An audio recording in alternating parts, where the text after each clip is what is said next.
there. We're gonna talk about that. Oh, we're gonna talk about the convention. We're gonna talk about somebody was talking about they saw Art McCoy shaking the police hand. They must have been. They didn't see all this. Anyway.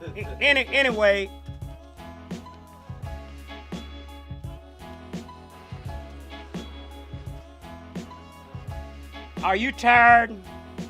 Are you lonely? Are you feeling older than you should? Then tune in to the Art McCoy University radio show. We will make you feel like a brand new woman or a brand new man. And we won't do it with drugs or alcohol, just good old talk therapy right here on 1490 WERE. But there's one point I want to make very clearly. And I have to admit that I'm guilty of this too. When I go to vote, and I'm a regular voter, and I want to tell you something right now, Shirley. This program here has turned in more winning candidates than any program there is.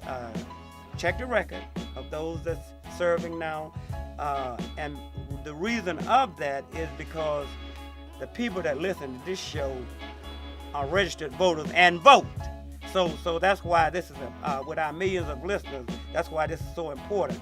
But the last point that I'm going to make is that I am ashamed of myself, because when I go to the ballot box and I see president and mayor and governor, I'm good. Right. But then when I get to the back page and I get to the judges, even me, and I'm supposed to be on it.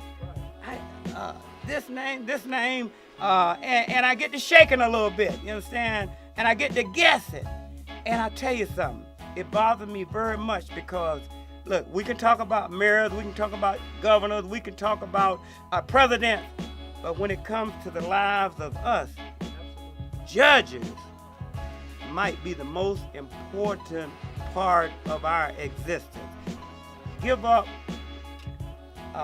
my interview today, and I'm gonna let you, Reverend Cabinet in the blue suit and the alligator shoes, my friend, I'm gonna let you introduce yourself and introduce our guest and in the house, and you talk to her. Go right ahead. You're my main squeeze. You cannot leave me, brother. You got to stay with me. I will. Let me first of all thank God profusely for this illustrious lady that accompanies you every week. Merle Capers is one of the best of the best. We've had the adoration and reverence for this young lady down through the years, and so it's just a blessing that you respect her as a woman, you respect her as a judge, and you've been respectful for all the people who really count in our city. And I wanted to call in, but more than that, I wanted to come over here to say to you, Art, how much we appreciate you and the job that you're doing, the work that you've done. I paid so many red light tickets until I got disgusted with them, but I didn't know how to handle it. You took care of business, and Common Sense, University of Common Sense, handled that, and we have eternal thanks to you, because that was part of this judicial system that was just robbing our people. The folks who were least able to pay were the ones who were being robbed, and you are a stalwart giant in standing up and making sure that we would not undergo that kind of travesty, and my thanks to you for a job well done. No doubt about it. No Absolutely. doubt about it. People, and that's what's so important. You've been there in justice, you've been there in freedom, and you've stood up. You have not been a hypocrite. You've always been genuine. You've always been intrinsic with the kinds of things that needed to be happening in this city. So I'm just delighted. And I've been in here long enough, and I've done enough in this town to not have to worry about the consequences. You are one of those persons who stand for truth and righteousness, and you don't take a backseat to anybody. So I'm profoundly grateful for the sense that you brought to this city, for the sense that you brought to this county and this state. So let me thank you enormously for all of the good work that you've done. Yes. And I said I've been around Judge Capers long enough to be able to discern real, genuine sincerity in the judgeship. And thank you for pointing out the fact that so many times we go and we vote for president, we vote for state senators and all like that. But the most important job that we need to be concerned with that incarcerates so many of our African-American boys and girls is the judgeship. Yeah. And many times we have gone down that list and forgotten that. So that's supremely important, and you're unique and keen to be able to point that out. And that's the reason why I have come today to support this young woman, Ms. Sherrie Miday, who is committed to social justice reform, criminal justice reform. She has a heart of gold. She's always out there for our people. And more than anything else, we have a kinship by way of spirituality. And I just wanted to come over here and say that this distinguished and illustrious young woman is running for judge. And we could not do a better job of making sure that she sits in that judgeship because she's sensitive to our needs. Yes. She's sensitive to where we're coming from. How many of our people are incarcerated wrongly, incorrectly, and as a consequence, we need to focus on making sure we have sensitive judges, those who have civil experience, criminal experience, those who have prosecutorial experience. You know, we've been in that battle. We've just got a new prosecuting attorney because there again we were sent. But this young woman has been with us, walking arm in arm. Yeah. Sherrie Miday has been with us. And so we are here to support her. We want everybody to understand this is a young woman we need for criminal justice reform. We need for understanding the sensitivity of where our young men and women are coming from. So I just came over to thank you, Art, and to thank you for having Sherrie here today, and to thank Sherrie for the fight that she is really fighting for us today. Herself, because okay, as I've said, she is out there for us. She's out there for criminal justice reform. She's out there for helping to understand the things that have happened in the past that need to be corrected right now. So I want to just give you this young lady that I support wholeheartedly, that all of us should make sure we vote for Sherrie Miday as judge of this county. Sherrie Miday. Thank you so much, Reverend Cavanis. Thank you, Mr. McCoy. I'm running for the Court of Common Pleas for Cuyahoga County, and I agree with you both that this is such an important position, and it's a position that we almost usually forget is a position of public service. We run for elected position, but we're running to be public servants for the people that we serve. Now, Cuyahoga County is a huge county. We're servicing 1.2 million people. It's not an easy race to run. And it's a race, like you said, that is a lot of times overlooked. It's not a race that the media covers. It's not a race that people pay particular attention to. And I think a lot of that has to do with the size of our county. We have 34 judges sitting in the general division. So when you get down to the bottom of the ballot and you have to vote for 15 or 16 judges in any given year, it's hard to discern who's who, especially when a lot of the names are common names. Mine isn't so common. I'm running on my merit. I'm not running on my name. I'm running on my experience. I'm running on my passion. I'm running on common sense. You speak about common sense in the College of Common Sense. A judge with common sense is invaluable. Sure. I'm running for the seat that was recently vacated by Lance Mason. Governor Kasich recently appointed my opponent to this seat, so I'm looking to get that seat, win that seat. I ran in 2014, came up a little short, but I'm not easily discouraged because I believe that I will be an asset to this bench and to this county. I believe that a judge, the hallmark of a judge is fairness. That has to be the standard that all judges live up to and give equal justice and fairness on the bench. But that's not where it ends. A judge has to be integrated and an integral part of the community. So it's not just about what you do in the courtroom, it's what you do in the community. And, you know, shining a light on mass incarceration, on disparity in sentencing, on bail reform. There's so much power given to this one person in a black robe, but what does that person do with that power? A common pleas court judge has the power over someone's liberty, their property, and their life. And who are we electing to these positions? And that's why I'm running. I've been practicing in Cuyahoga County, and like Mr. Porter said, in 8 contiguous counties. I've been practicing for nearly 15 years in the courtroom. I'm a courtroom attorney, and I see injustice, and I see justice. I see a lot of what's happening every day in these courtrooms, and it's time to bring back the respect and the dignity that every human at their core deserves. And I'm happy to answer questions and let you know where I'm coming from, but you know, it's a tough race, and I need every vote. And the only way that our voices are heard is in the ballot box. And You know, Art, there's an old Bible word that says, all have sinned and come short of the glory of God. Yeah. There are only two kinds, those who are caught and not caught. And all of us have experienced those kinds of things. So I always tell the judges that I support, when I get before you, I don't want justice, I want mercy, because I know I will be wrong. So I want judges who are sensitive to the needs of our folks. We as ministers across this town need to have people that we can talk to. This young woman is available. She's amenable to listening to our pain. And those of us who probably have not gotten in the system need to understand that the system has no respect for you. You can get there any day. And so she is one of those sensitive judges that will give you justice, but more than that, will understand the plight from which you've come. And you know, a lot, she talked about disparity in the system. You know, it always is against us. Down at the Justice Center, it's not justice, it's just us in most cases. So we need somebody we can talk to. We need somebody we can commiserate with. We need somebody we can commune with that will understand our problem. This family, the Miday family, is the kind of family that reaches out to touch the least of our brothers and sisters, and that's where we're coming from. All right, so you say. Happily married. I have a very supportive husband. His name is Ryan, and I have 3 beautiful children. And I have an interesting background. I'm the first generation daughter of Egyptian immigrants.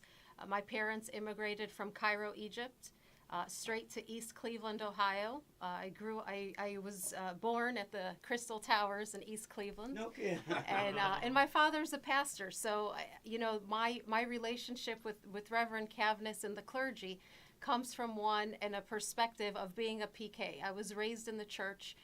My father instilled Christian values in me and my brother, and you know, I bring that. That's my role model for public service, is my father, the pastor.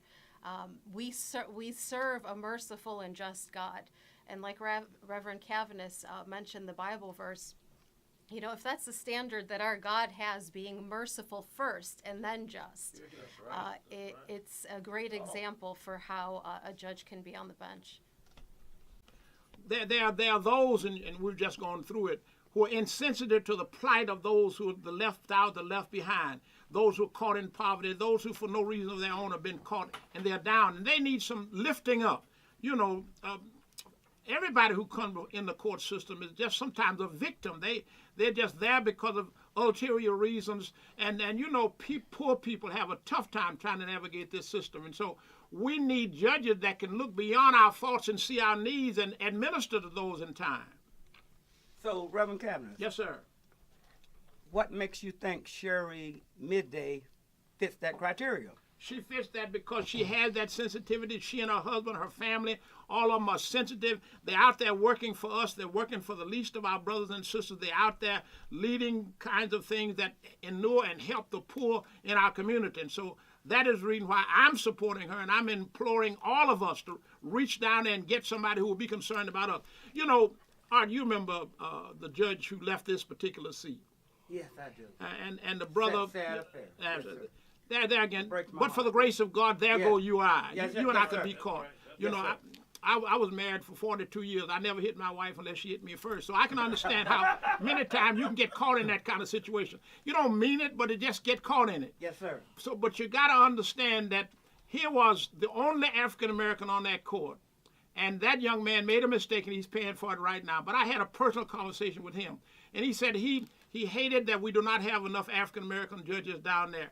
And as he went through the list, he finally said, but one young lady, Sherrie Miday, has the sensitivity that will address our needs, and she needs to be on that court.